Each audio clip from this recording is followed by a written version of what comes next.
വിഷുവിൻ്റെ സദ്യയിലൊക്കെ പ്രധാനമായിട്ടും കാണുന്ന ഒരു പച്ചടിയുണ്ട്, ബീട്രൂട്ട് പച്ചടി. അതിൻ്റെ ഒരു റെസിപ്പി ആട്ടോ ഞാൻ വന്നിട്ടുള്ളത്.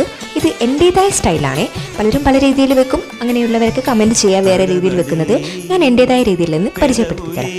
ബീട്രൂട്ട് കഷ്ണങ്ങളാക്കി എറിഞ്ഞിട്ട് കുറച്ച് വെള്ളം, അതായത് വേവാൻ വേണ്ടിയുള്ള വെള്ളവും കുറച്ച് ഉപ്പിട്ടിട്ട് ഞാൻ വേവിക്കാൻ വെച്ചിട്ടുണ്ട്. അതവിടെ ഹൈ ഫ്ലെയിമിലിട്ട് നല്ലതുപോലെ വേവട്ടെ. അപ്പം നമുക്ക് ഇതിലേക്ക് വേണ്ട അരപ്പ്, അതായത് നാളികേരം, പച്ചമുളക്, അതില്ലാത്തത് കൊണ്ട് ഞാൻ ചീരാമുളകാണ് ഇട്ടത്, എരിവിന് ആവശ്യമായിട്ടുള്ളത്. പിന്നെ ഇഞ്ചി, പിന്നെ തൈര്, വെള്ളം ഒഴിക്കിയത് തൈര്, ഇത്ര ഇട്ടിട്ട് നല്ലതുപോലെ പേസ്റ്റ് പോലെ അരച്ച് മാറ്റി വെച്ചിട്ടുണ്ട്. ഇങ്ങനെ ഇടയ്ക്കിടയ്ക്ക് തുറന്ന് നോക്കിയിട്ട് നമ്മൾ വെള്ളം വറ്റുന്നുണ്ടോ നോക്കി വെക്കുക. അപ്പോൾ ഏകദേശം ചാറൊക്കെ ഇതാ വറ്റി ഈ ഒരു പരിവുണ്ടല്ലോ.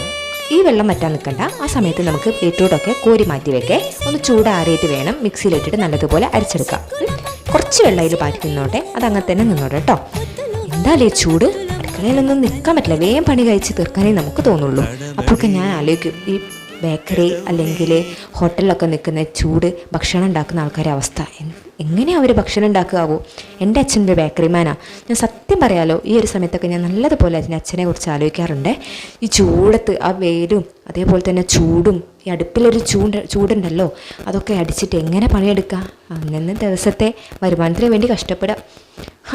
ഏത് അവസ്ഥയിലും നമ്മൾ കഴിഞ്ഞ് പോകണ്ടേ. അപ്പോൾ ദാ ഞാൻ ഇതൊക്കെ ഒന്ന് നല്ലതുപോലെ അരച്ചെടുത്ത് മാറ്റി വെച്ചിട്ടുണ്ട്. ഈ നേരത്തെ വെള്ളം തന്നെയാണ് കേട്ടോ ഉള്ളത്.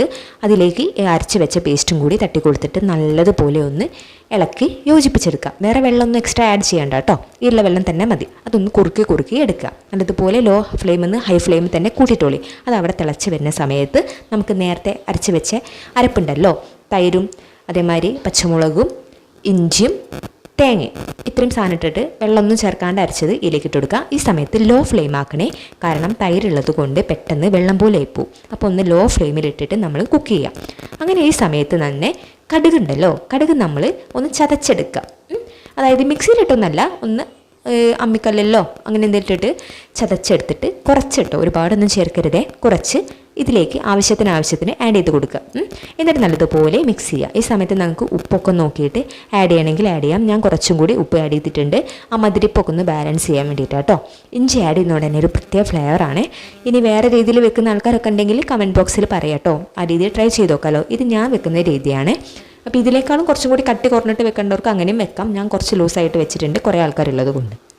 ഇങ്ങനെ ഈ തള വരുന്ന സമയത്ത് ഏകദേശം നമ്മുടെ പച്ചടീൻ്റെ പകുതി സെറ്റായിട്ടുണ്ട്. ഇനി നമുക്ക് ഇതിലേക്കുള്ള വറവാണ് വേണ്ടത്. ഈ സമയത്ത് തന്നെ ഇത് ഓഫ് ചെയ്തിട്ട് മാറ്റി വെക്കാം. എന്നിട്ട് വറവിനായിട്ട് വേണ്ട, അതായത് വറ്റൽമുളക്, അതായത് കടുക് പൊട്ടിച്ചതിന് ശേഷമാണ് വറ്റൽമുളകും കറിവേപ്പില ഇത്ര ഇട്ടിട്ട് നല്ലതുപോലെ മൂപ്പിച്ചിട്ട് ഒഴിച്ചു കൊടുത്താൽ നമ്മുടെ ടേസ്റ്റി ആയിട്ടുള്ള ബീട്രൂട്ട് പച്ചടി റെഡി ആയിട്ടുണ്ട്. ഒന്ന് ട്രൈ ചെയ്ത് നോക്കിയിട്ട് ഫീഡ്ബാക്ക് പറയാം കേട്ടോ.